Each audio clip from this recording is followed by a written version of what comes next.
Bonjour, c'est la critique de la semaine. Et cette semaine, nous avons un coup de cœur pour The Batman. Parce que cette nouvelle incarnation du personnage du Chevalier Noir arrive justement à paraître nouvelle, à proposer une approche relativement inédite d'un personnage et d'un univers qui ont pourtant déjà été portés à l'écran de nombreuses fois. Parce que ce qui rend intéressant The Batman, c'est qu'il s'agit moins d'un film d'action que d'une série noire, d'une enquête policière avec des personnages masqués que l'on pourrait presque hésiter à appeler des super-héros. Parce que The Batman est un film de Matt Reeves, réalisateur qui avait auparavant modernisé de façon spectaculaire et intelligente l'univers de la planète des singes.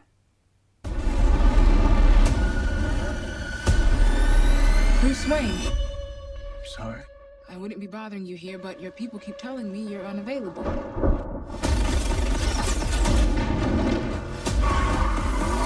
You know, you really could be doing more for this city.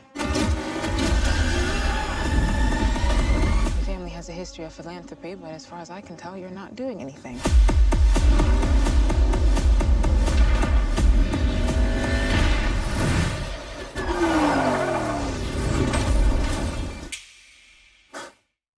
Le personnage de Batman a été créé en 1939 par le dessinateur Bob Kane et le scénariste Bill Finger pour l'éditeur DC Comics.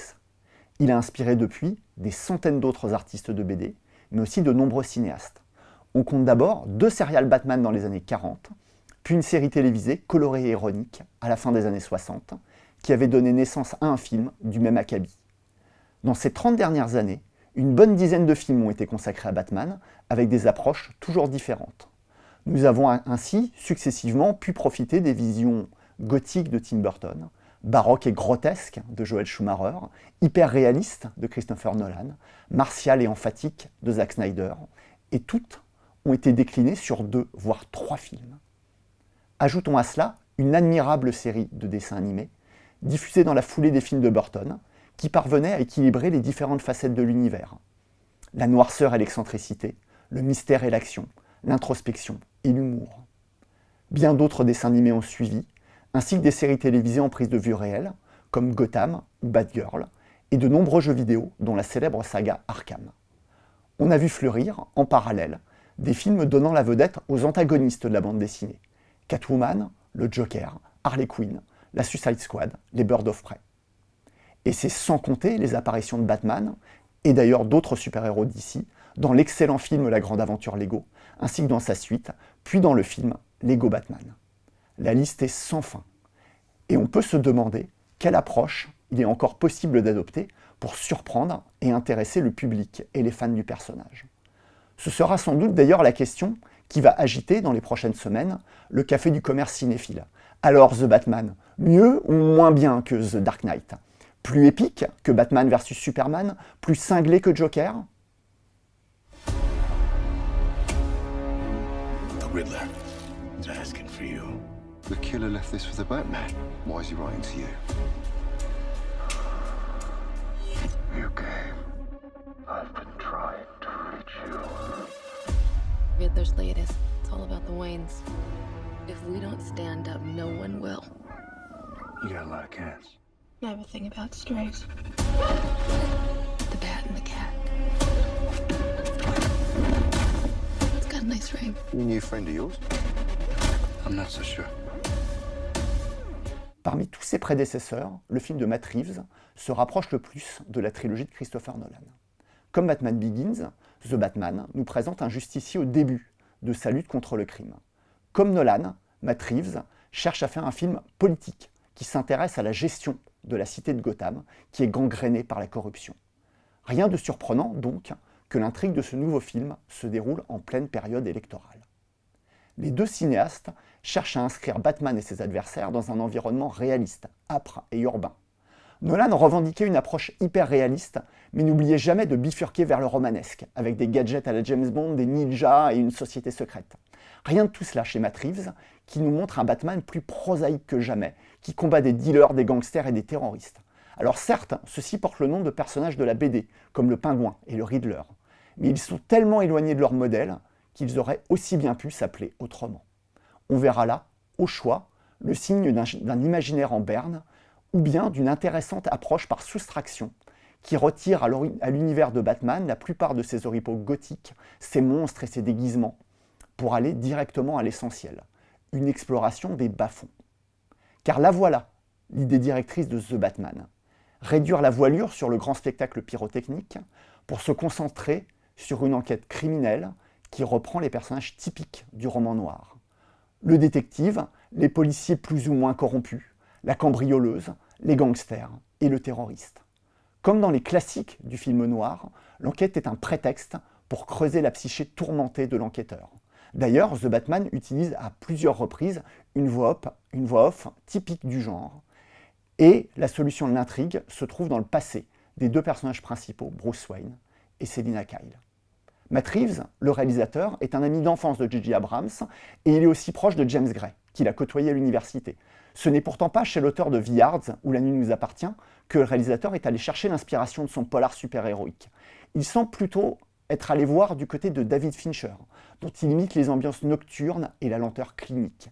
Riddler, un des méchants de l'histoire, apparaît comme un mélange entre John Doe, le criminel moraliste de Seven, et le mystérieux tueur du Zodiac, qui communiquait lui aussi par énigme. Selina Kyle, alias Catwoman, peut quant à elle évoquer Lisbeth Salander, l'héroïne de Millennium, avec ses vêtements en cuir et sa moto. I'm just here to unmask the truth about this cesspool we call a city. You're part of this too. How am I part of this? Oh, you're really not as smart as I thought you were. Bruce Wayne. All these years, you lied to me, Alfred. We all have our scars, Bruce. You're still a Wayne. He's involved in this? No, he's not involved. How do you know? He's a vigilante! Who are you under there? What are you hiding? Selena, don't throw your life away. Don't worry, honey. I got 9 of them.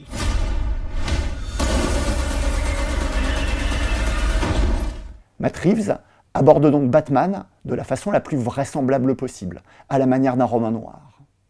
De la même manière, le réalisateur avait abordé l'univers de la planète des singes, moins sous l'angle de la science-fiction que du film de guerre, au travers de 2 solides blockbusters, La planète des singes, l'affrontement, et La planète des singes, suprématie, qui brillaient aussi bien par leurs effets spéciaux que par l'écriture soignée de leurs personnages. Dans ces films, la sympathie et l'empathie de Matt Reeves allaient l'évidence aux singes plutôt qu'aux humains, car les humains étaient présentés en majorité comme des brutes. On retrouve cet aspect critique dans The Batman qui n'est pas tendre avec la population de Gotham. Les élites sont corrompues et une partie des habitants est droguée ou radicalisée par des discours haineux. Là encore, on est dans l'actualité. Le personnage de Batman lui-même n'est pas épargné, car le scénario remet en cause sa quête de vengeance et porte un regard critique sur son histoire familiale, dont on découvre une part d'ombre absente des précédents films. Avec son ambiance nocturne, son héros introspectif et ses énigmes à résoudre, The Batman est aussi éloigné que possible de la fantaisie formatée des super-héros Marvel. Le film de Matt Reeves est pourtant bien un produit de son époque, qui partage les caractéristiques de blockbusters restants, qu'ils soient signés par Christopher Nolan, Sam Mendes ou Denis Villeneuve. Tout d'abord, un refus de la couleur, qui touche ici son point limite. Certains plans de The Batman sont tellement sous-éclairés qu'il va falloir plisser les yeux pour arriver à décrypter l'image. Une lenteur étudiée. Chaque scène, chaque plan est étiré pour donner au film une austérité ostentatoire qui sera perçue sans doute comme un gage de sérieux. Des dialogues qui nous guident dans l'histoire en répétant plusieurs fois les explications de chaque mystère et en soulignant de façon régulière les tenants et les aboutissants de l'intrigue. Enfin, des acteurs qui jouent tous très bien l'air abattu, en portant sur leur visage le mal-être de leur personnage. Le Batman de Robert Pattinson a ainsi toujours la tête un peu baissée, ce qui lui donne un air triste, voire timide, qui contraste avec sa carrure impressionnante. It can be cruel, poetic, or blind. But when it's denied, it's your violence you may find. Le film de super-héros est désormais un genre à part entière. Il s'en tourne plusieurs par an, avec des approches diverses. Certains plutôt comiques, comme Deadpool ou Venom, d'autres axés sur la science-fiction, comme Superman ou les Gardiens de la Galaxie, sur le merveilleux, comme Thor ou Doctor Strange, ou encore sur l'espionnage, comme Captain America le Soldat de l'Hiver ou Black Widow. Comme autrefois le western, le film de super-héros est devenu un genre phare de l'industrie hollywoodienne qui se cuisine à toutes les sauces et permet à des cinéastes différents d'exprimer leur sensibilité. Et Batman dans tout ça, Il est un cow-boy solitaire et vengeur que n'aurait pas renié Clint Eastwood, l'interprète d'impitoyable, mais aussi de l'inspecteur Harry. Justice. The answer's justice. Come on, vengeance. Let's get into some trouble.